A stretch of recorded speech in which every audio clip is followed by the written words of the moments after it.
Hello, lovely people. Welcome back to my channel. Today, we're gonna have a video called Repot and Chat Part 2. And um, in regards to this orchid, I'm pretty sure that I have some pictures um, with her when she was in bloom and she was quite sickly, and one of you guys asked me how she's doing, and this is what we're gonna do today. So she recovered pretty well, but the pot is getting smaller and you can see that the roots are trying to grow out of the pot. So today what we're gonna do, I'm going to repot these orchids along with you guys. Let me find my trusty snips, and here they are. So today what I'm going to do, I have my trusty, they look rough, but trust me, they are clean, sterilized pair of pruners, my orchid, a pot, some bark for my top layer, and Spagnoum moss, which I pre-moistened beforehand. And also, I'll have myself some slow release fertilizer because it's really good when sometimes by mistake, I tend to not fertilize randomly one plant, and this is a substitute for that. So first of all, what I'm going to do, I think that you might already know, oh, by the way,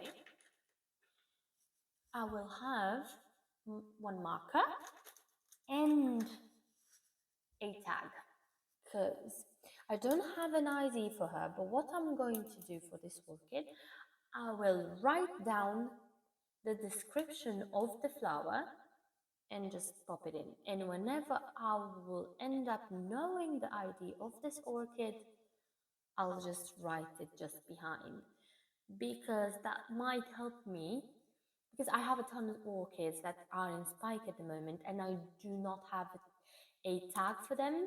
I don't have IDs. I have no clue what they're gonna be, but thank goodness I have multiple orchids in spike that I'm think hopefully I will be able to identify them, or at least just write on a tag the description of the flower, and till I find the tag, that should be, at least when I do any type of videos, I will just point out, look, this is what it is. And also I make sure that whenever I have a flower, I will try to record it, to take in, to make a file to record every single bloom.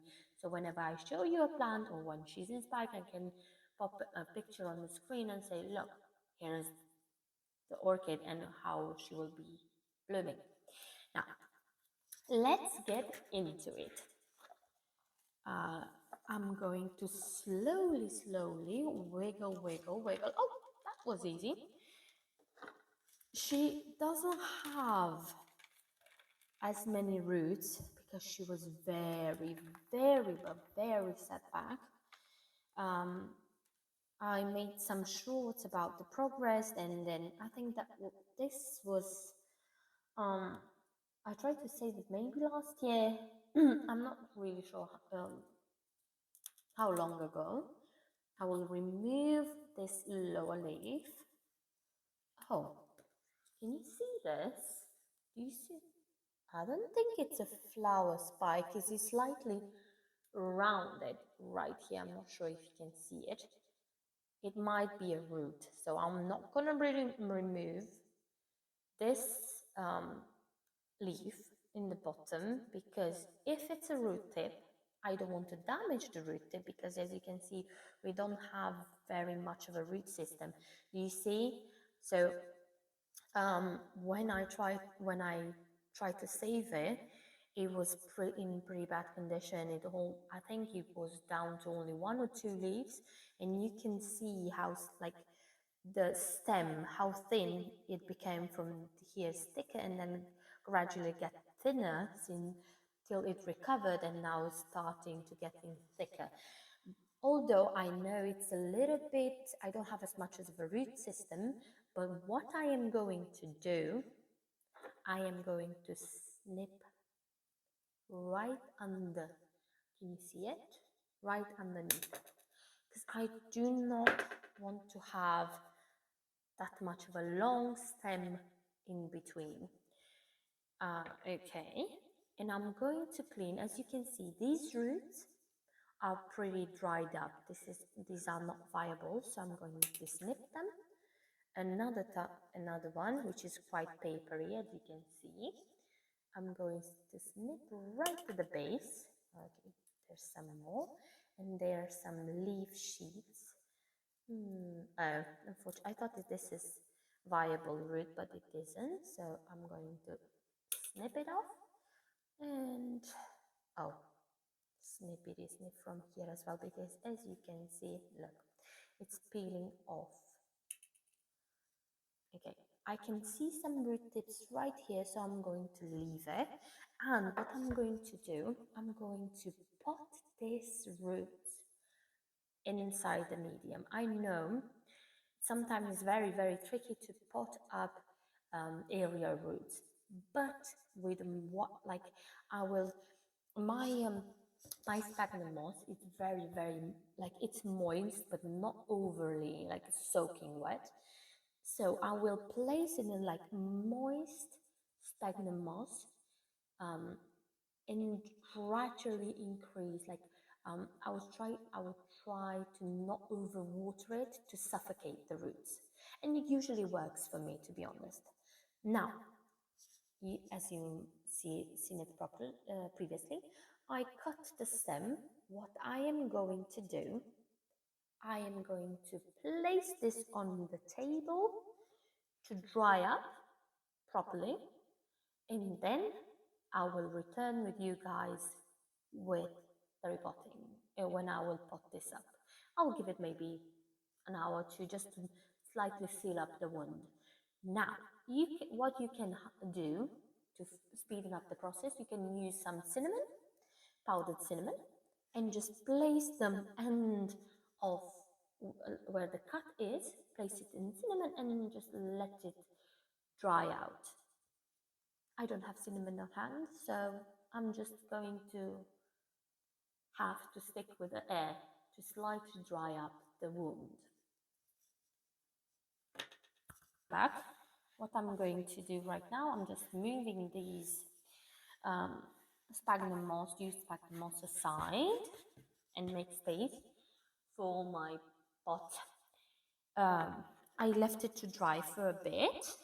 Now, what I'm going to do, I will grab a little bit of sphagnum moss, and just because we have aerial roots, I'm going to try to like squeeze out as much of a moisture as I can out of the sphagnum moss, because I do not want to suffocate the roots. Okay, first layer. I can put a little bit more.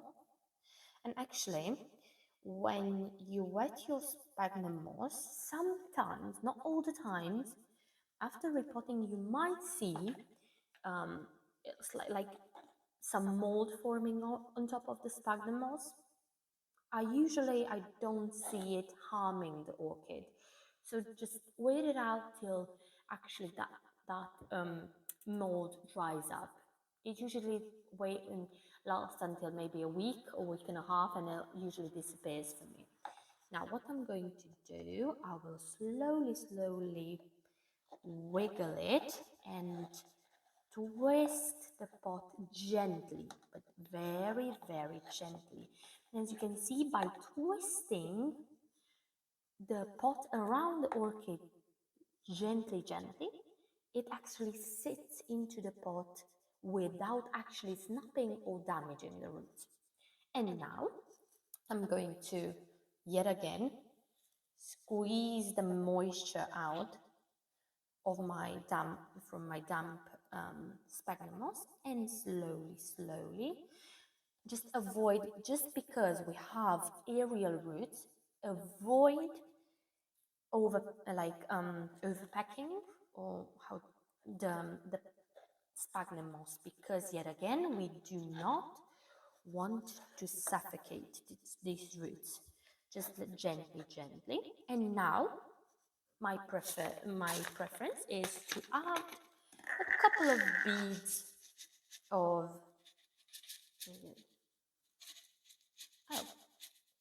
slow release fertilizer.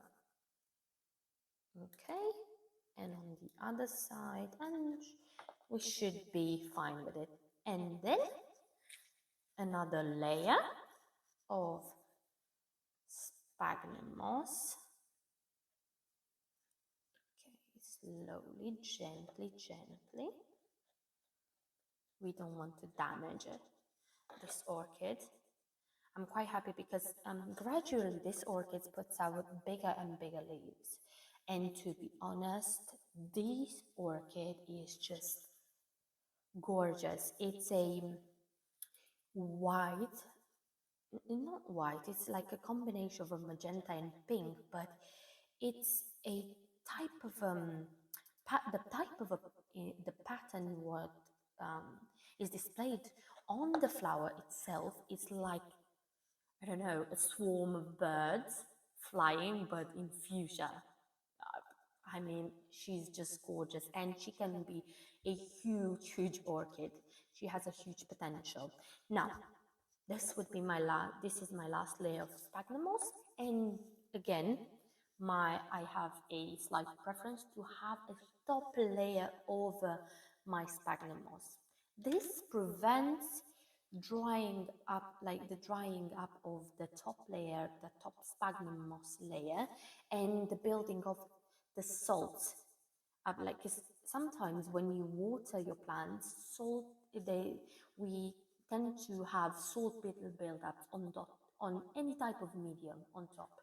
So sorry you guys, unfortunately my uh, phone stopped recording. So where I was left off, usually I use this bark top layer just to prevent this plant from drying out. Due to my lifestyle, and I am a mom of two, I have work and everything, I prefer to water my plants once every 2 weeks. So this is actually very convenient for me. So yeah, this is how she looks in a pot. Obviously not much root system, but we will get there because she was quite neglected in the past. It took almost 2 years for her to get to this size back again, due to my negligence as well, and both that she suffered through quite a lot of dehydration when I first tried to save her, but we haven't lost her, so that's fine. Now that would be it for today. So I am quite happy that you stayed throughout this video, and hope you like it. If you did, please subscribe, give a thumbs up, and see you in my next video. Bye!